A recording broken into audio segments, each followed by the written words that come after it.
Women empowerment is not about competing with men.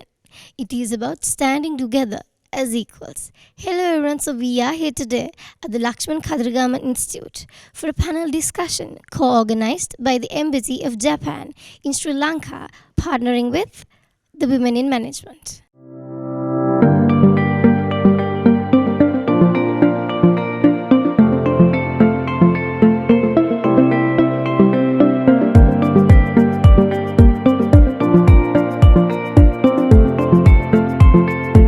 Behind Sri Lanka, which is in 115th place.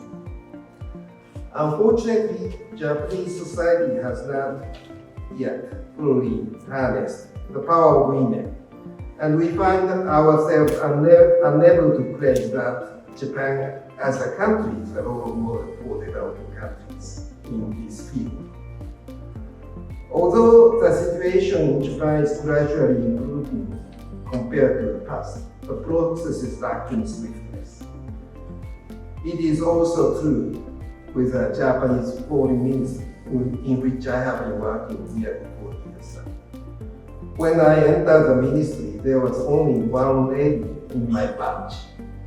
Now, roughly half of the new recruits are ladies, which is a big change.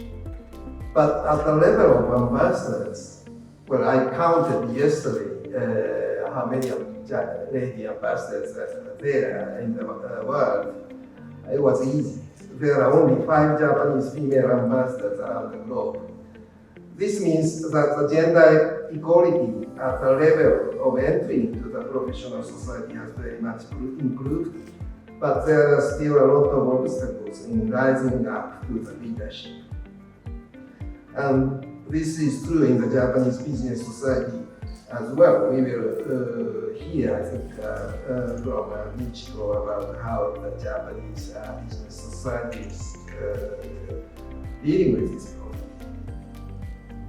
However, the fact that Japan has its own problems in women's participation should not be a reason for not cooperating with other countries, especially with developing countries.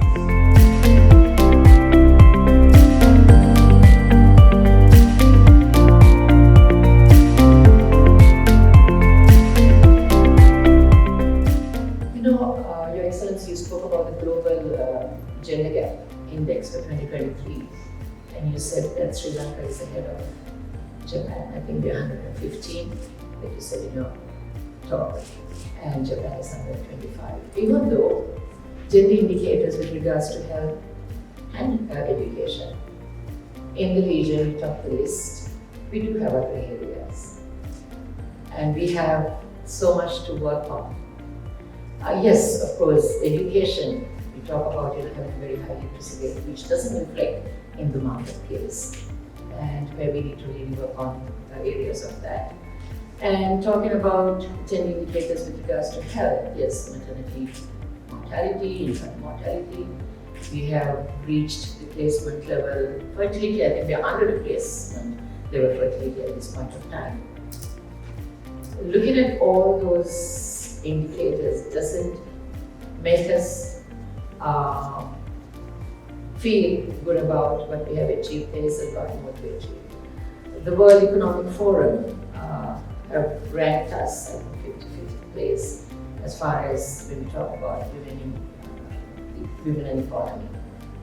I think we are a little lower than Japan in that sense. But I must say, like I said, even though the education levels or the literacy rate that seems very high in the region, it does not actually reflect in the marketplace or in with regards to the job opportunities and the workplace. Of course, we have a few winners, like people who have worked through the rank and file and who have become leaders and champions. People such as Kasturi, also Dr. Solochana, for the work that you do for women is invaluable. But I must mention something about the BOW conference that you talked about. The World Assembly for Women, which is one of the largest, I think it's the second largest after the Women's Conference, the Women Leader Conference. This conference is one of the efforts of realizing gender equality and women empowerment, which continue to be one of the priority issues of the government of Japan. And I had the good fortune of attending this conference in 2015. The magnificence of this conference, like you said, there were more than 150 leaders from different fields, women, who attended the conference. There were almost 8 big agencies. There were presidents, women presidents, to the networking, the knowledge, the wealth of knowledge that became the sharing and deliberations that we went through. I had the good fortune of meeting the late Prime Minister Abe at the conference and meeting such fabulous women and learning from them, sharing, which was invaluable for me in my political life and also when I was mayor. Some of those networking continued to the point where I was also able to get grants, aid from agencies such as the Carter Center to help the women in Colombo, also the top UN agencies were represented. It's a very, I think this is one of the conferences that Japan is not only looking at, basically filling the gap with regards to gender equality and empowering women in your country, but also the world over. So I am very grateful to your country. I know there was a lapse of 3 years, and you just had the conference this year.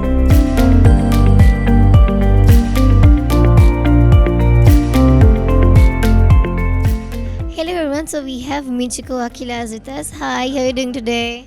Hi, I'm very happy to be here. So Michiko, tell us a bit about what is G20 conference is about.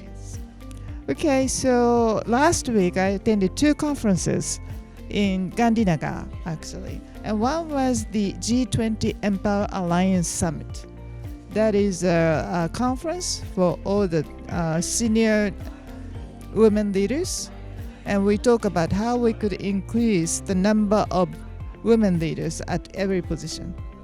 And the second one was a ministerial conference on women's empowerment.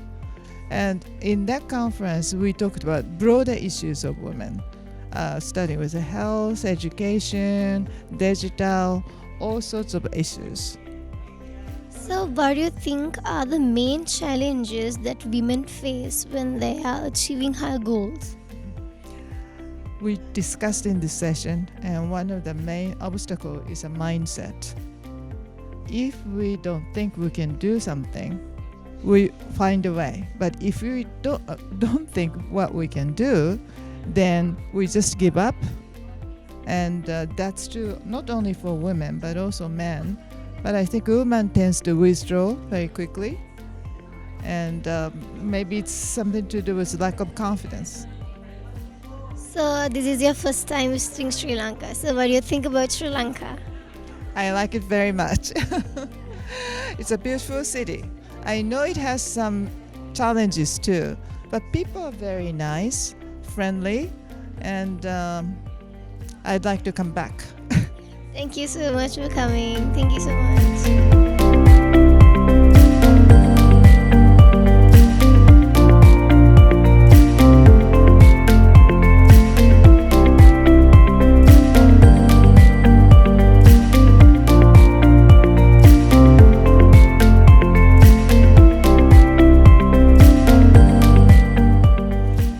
So we have Ashika Gunasena with us. Hi, how are you doing today? Hello, I'm good. So tell us a bit about how women's economic empowerment contributes overall to the society. I think, if you look at Sri Lanka, 52% of the population are women. Now, if we don't get their contribution to the country's economy, I think the whole country is impacted in significant ways, not only in economic terms, but also socially and politically.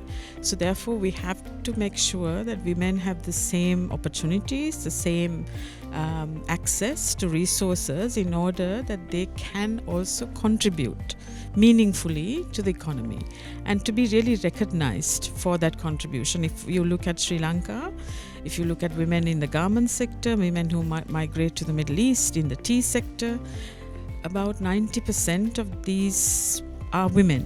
So we have to, as a country, recognize their contribution, but do more to make sure that others can also be part of the economic growth of this country. So, Ashika, how do you think we should encourage women to get into leadership? I think women, we have to kind of help them understand their potential. It's also understand what's holding them back.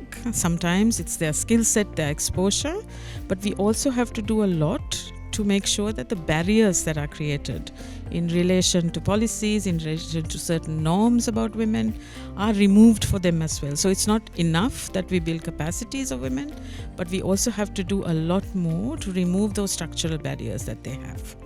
Thank you so much for joining me, Tess.